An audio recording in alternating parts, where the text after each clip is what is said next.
Kwa hiyo ni nini kilikujia akilini kwa mara ya kwanza baada ya kumwona Kibabu?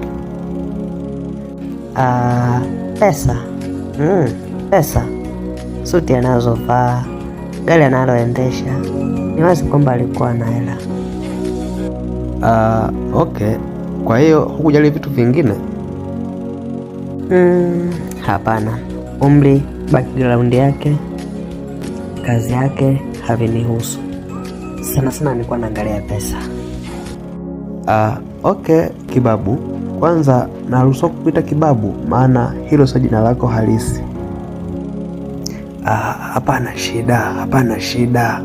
Nilikuwa nikiitwa hilo jina na vijana wa mtaani wa babu zangu. Haina shida, niite tu Kibabu.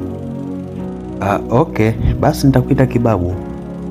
Na nilitaka kujua, huwa ni mpenzi wa kununua labda anaojiuza au ni mpenzi wa kutembelea maeneo mara kwa mara?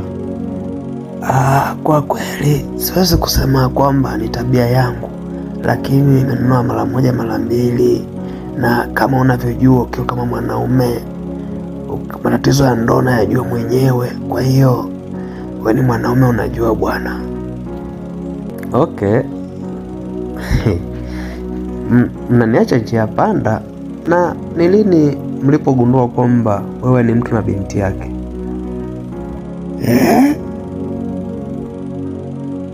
Mama,